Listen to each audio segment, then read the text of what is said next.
आधुनिक राजस्थान का जब निर्माण हो रहा था तो क्या कभी सोचा है कि एक छोटी सी रियासत का विलय इतना बड़ा, इतना पेचीदा मुद्दा कैसे बन सकता है।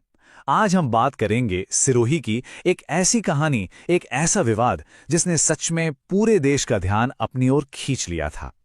तो सवाल ये उठता है कि आखिर सिरोही में ऐसा क्या था, मतलब वो सिर्फ एक और रियासत क्यों नहीं थी। चलिए इसी गुत्थी को सुलझाते हैं और ये समझने की कोशिश करते हैं कि यह मामला दो राज्यों के बीच नाक की लड़ाई कैसे बन गया। जरा उस दौर की कल्पना कीजिए। भारत अभी अभी आजाद हुआ है। हवा में एक अजीब सा माहौल है। एक तरफ जश्न है तो दूसरी तरफ एक अनिश्चितता। सैकड़ों रियासतें हैं जिन्हें यह तय करना है कि वो नए भारत में कैसे शामिल होंगी। और ठीक इसी ऐतिहासिक उथल पुथल के बीच एक छोटा सा नाम, सिरोही, एक बड़े विवाद का केंद्र बनने लगता है।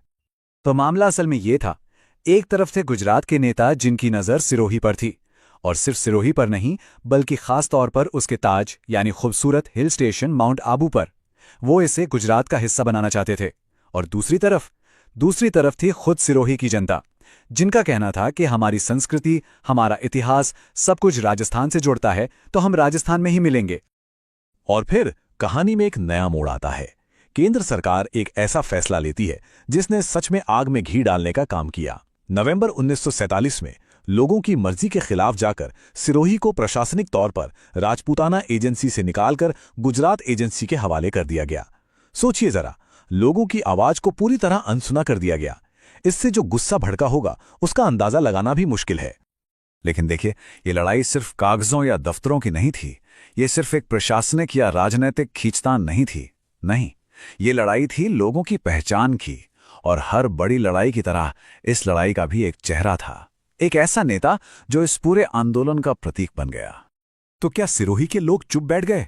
बिल्कुल नहीं। उन्होंने अपनी आवाज और बुलंद की। एक तरह से ऐलान कर दिया कि भाई, हम राजस्थानी हैं और राजस्थान के साथ ही रहना चाहते हैं।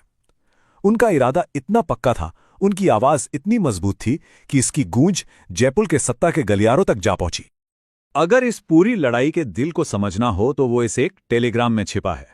राजस्थान के मुख्यमंत्री हीरालाल शास्त्री ने सरदार पटेल को एक टेलीग्राम भेजा और उसमें लिखा, हमारे लिए सिरोही का अर्थ है गोकुल भाई।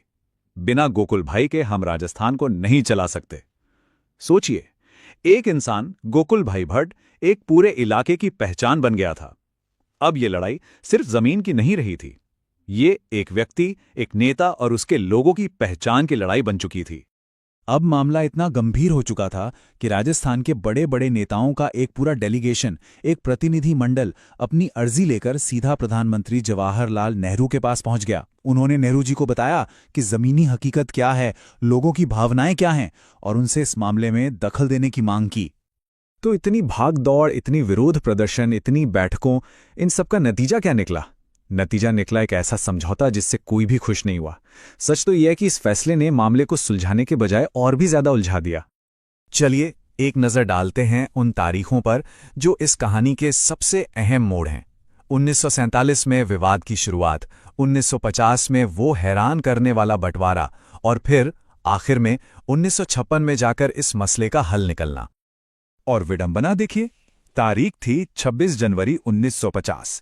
वो दिन जब पूरा भारत एक गणतंत्र के तौर पर अपना जश्न मना रहा था। ठीक उसी दिन सिरोही को बांट दिया गया। एकता के जश्न वाले दिन एक रियासत को तोड़ दिया गया। तो फैसला क्या हुआ? फैसला ये हुआ कि सरदार पटेल के नेतृत्व में सिरोही के दो टुकड़े कर दिए जाएं। जो सबसे कीमती हिस्सा था, यानी पर्यटन का केंद्र आबू और दिलवाड़ा, उसे दे दिया गया बंबई राज्य को, जिसमें उस वक्त गुजरात भी शामिल था।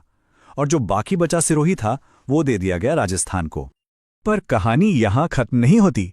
असल में कहानी का क्लाइमैक्स तो अब शुरू होना था। इस अधूरे और एक तरह से कहें तो मनमाने विलय ने एक इतने बड़े जन आंदोलन को जन्म दिया जिसने ये साबित कर दिया कि जनता की आवाज को ज्यादा देर तक दबाया नहीं जा सकता। जैसे ही बंटवारे के फैसले की खबर बाहर आई, ये जंगल की आग की तरह फैली और इसके साथ फैला लोगों का गुस्सा।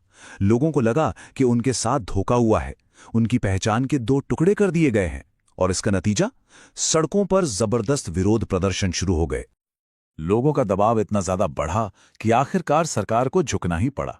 उस वक्त पूरे देश में राज्यों की सीमाओं को फिर से तय करने के लिए एक राज्य पुनर्गठन आयोग बनाया गया था। इस आयोग ने सिरोही के मामले की भी जांच की और जानते हैं सिफारिश क्या की? सिफारिश की कि आबू और देलवाड़ा को वापस राजस्थान को ही लौटा देना चाहिए। और फिर वो दिन आया, 1 नवंबर 1956। इस दिन आखिरकार न्याय की जीत हुई। सालों के संघर्ष के बाद सिरोही फिर से पूरा एक हो गया। माउंट आबू, जो इस पूरे विवाद की जड़ था, आखिरकार राजस्थान का हिस्सा बन गया। सिरोही की ये कहानी अपने पीछे एक बहुत बड़ा सवाल छोड़ जाती है। सवाल ये कि जब बड़े बड़े राजनीतिक फैसले लिए जाते हैं तो किसी भी इलाके की स्थानीय पहचान, उसकी संस्कृति और वहां के लोगों की इच्छाओं के बीच एक संतुलन कैसे बनाया जाए। ये एक ऐसा सवाल है जो उस दौर में भी अहम था और आज भी उतना ही जरूरी है।